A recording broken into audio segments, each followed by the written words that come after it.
welcome to Christiana Pranayama. I'm Christiana, and welcome to part 3 of my Yoga for Beginners class. So if you watched part 2, we ended in Shavasana, which is where I'm at right now.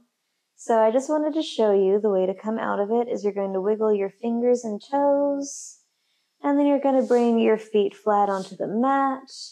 You're going to push yourself over into a fetal position. If you can, if it's comfortable, hang out here for a little bit. And then push yourself using your top arm, top hand, back into a comfortable seated position with your eyes closed. And then the teacher will lead you through the end of class. So, hi, thank you so much for joining me today for part 3. The 3 poses that we're going to go over today are actually variations on up dog. So in yoga, in like a vinyasa class, they're going to ask you to take your flow. So that means going from plank into a chaturanga, which is here, into up dog, which is here, back to downward dog, which we know is here, okay? A lot of yoga teachers don't give you many options. They're just like, take your flow, or plank, chaturanga, up dog, downward dog. You know, they say these things, but what does it actually mean? And is it feasible for new students to do this? I don't think so.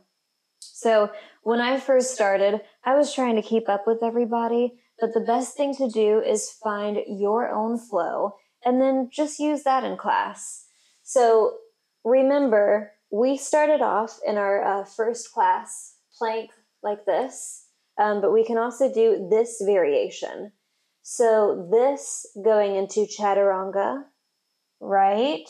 This is great. Going into an upward dog, but with your knees on the ground, totally fine. And then you can push up back into downward dog, okay?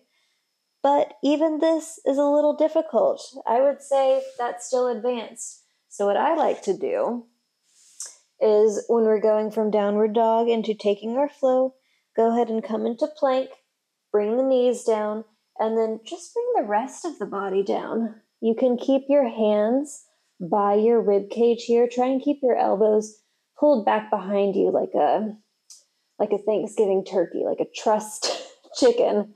And then you're just going to push up with your head and just look up. Easy, easy back bend, okay? Nothing crazy. And then you can actually go back through child's pose. Remember that from our first class? Through child's pose down into downward dog, all right? So another option that we have when a teacher says take your flow is we can go into Cobra pose. And that's going to be our body flat, totally flat on the mat, and then bringing the head up. I'll show you what it looks like. So from downward dog, we come into plank. Go ahead and bring your knees down. Bring the rest of your body down flat. Keep those elbows up, hands tucked in real close to your chest. Go ahead and untuck the toes. Push down into the mat with the tops of your feet, and then just lift your head up ever so slightly.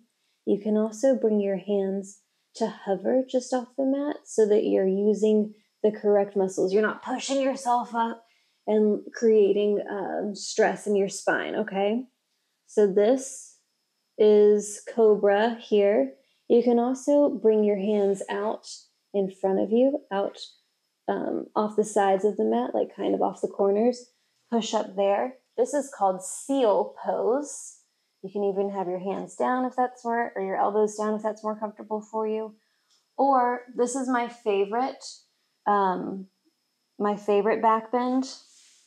It's called Sphinx Pose. You're going to bring your elbows directly underneath your shoulders, hands out in front of you, fingers open wide, pushing down into the mat. And then energetically bring your elbows towards you so that your chest opens up just a little bit more. Imagining the crown of your head being pulled up towards the ceiling. Open up the chest. Nice. And then bring your chest and your face back down to the mat. Use your hands next to your rib cage. Elbows up. Tuck your toes. Use your hands to push yourself back into a child's pose. Yep. Into a downward dog. Lovely, isn't it? And then let's do one more pose just to finish it all off. Go ahead and put most of your weight into your wrists, into your palms, and you're going to step, little baby steps to your hands. You can keep your knees as bent as you need them to be here, but do try and keep them straight if you can. And then you're going to just hang here. And what we love to do in yoga is bring the toes close together, and the outside of the feet are going to be parallel to each other. So it's not the inside that's parallel. The toes come in, the outside is parallel. So you're kind of pigeon-toed a little bit. This helps really open up the hamstrings, open up the hips, and release the lower back. So you'll just hang out here for as long as you'd like, but just in the interest of time, I'm going to go ahead and come up to standing. So as slow as you can, vertebrae by vertebrae, stack on top of each other. Let your arms hang heavy. Head's the last thing to come up. Go ahead and inhale your shoulders up to your ears. Exhale, roll them down. Very nice. Thank you so much for joining me for these beginner yoga classes. I hope to see you again soon. Please like this video. It really helps me out a lot. And if you'd like, subscribe. I have a video that comes out every Monday and some shorts throughout the week. So I hope to see you again very soon. Namaste.